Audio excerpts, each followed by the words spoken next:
Well, the Trump administration just releasing a long list of benefits achieved from the CARES Act and PPP, including more than 82% of layoffs being just temporary, lowering small business closures to just under 16%, keeping unemployment to around 10% compared to with predictions of more than 19%, raising disposable income more than 5% since February, plus mortgage and student loan delinquency rates falling to 0.5%.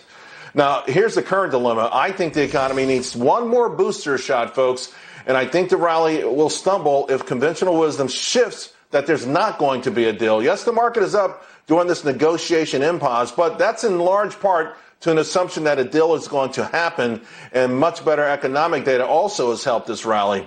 However, you know what? Think about how greatly this shift in fiscal and monetary policies helped even the economic news that we're getting. Politicians that point to our economic improvements as if it would have happened without any of this aid and it could be sustained at its current levels are just not being honest with themselves. And more than likely, they're just not up for re-election anytime soon. I do want to bring in someone who's always on top of this, president of Walser Wealth Management, Rebecca Walser. And Rebecca, you know, I love my Republican guests who come on, the elected officials. I like to get more Democrats. You know, I'd love to get these lawmakers, particularly in these intense times. And, you know, most of them keep kind of telling me, well, look at the data. I look at the data for a living. But I know a large part of this is the swiftness that the Federal Reserve acted, the swiftness that the federal government acted. And if they think now they can take a victory lap and not any more stimulus to this, I'm concerned. Yeah, Charles, there's just absolutely no doubt. If it ends up being that we just continue a recovery and we go back to a normal cycle, if whatever works out happens, it's the shortest recession in the history of our country. So that did not happen, and it's so not normal. And it only is a result of the CARES Act and the Federal Reserve and their monetary policy and what they did and shoring up our capital markets. So you're absolutely right. This is totally, and we necessarily so, right, Charles? We needed this. We would have definitely been in something looking like along the lines of the Great Depression when you shut down your businesses and 40-something million people go onto unemployment. But yet we're not out of the woods. And I totally agree with you. And so we've got to get a plan to get out of the woods. What would your plan look like, Rebecca? What are the main points that you would be focused on if you could have any parts in this negotiation? I would look for, Charles, I want a coronavirus economic task force. Okay, I want a plan B.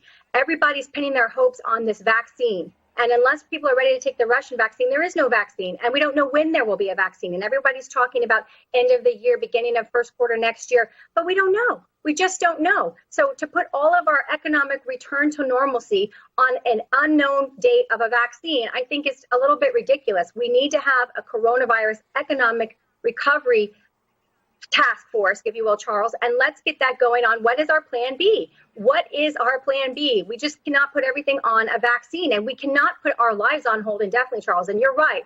Without continuous and massive government stimulus, if we do not reopen businesses, if we do not go back to the movies, if we do not go to sporting events, if we do not go out to eat, 70% of our economy is consumer driven. We're not spending dollars because we're staying at home and ordering Uber Eats. We've got to get back out there. Let's get back to our lives. And so where's the economic task force that's going to figure out if there's no plan A for another year and a half, what's plan B? Well, I think the problem, you know, with an economic task force from Washington, D.C.'s point of view is that this has all been politically driven for the most part. I mean, we know that the $3.5 trillion that Democrats wanted was a disingenuous start.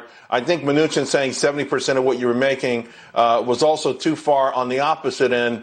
And again, you know, what I'm saying is that in February, I would have been completely against any additional funds for unemployment because we had 7 million jobs with only 5 million unemployed. That has been completely flipped, Rebecca. We've got 6 million jobs with 13 million unemployed. I am concerned that even if we open the economy tomorrow, they're still going to take some time to get everyone back on their feet. And that's the tricky part.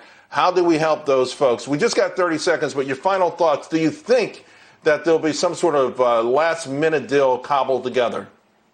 Yeah, I mean, Charles, President Trump wants to get reelected. He ran the economy, one of the best. You just went through all the lists before this segment on how great his records were, how great our economy was roaring before this happened. So we need to have economic stimulus at least until we get a plan for the economy to reopen. And that's just the bottom line. We just can't stay closed and think that the economy is not going to crash until we reopen. Yeah, President Trump's the only one who's ready to sign something. We got to get Congress to figure it out first. Rebecca, right. I like your new your backsplash there. Really classy look. Thanks a lot. We'll talk again real soon. Thank you.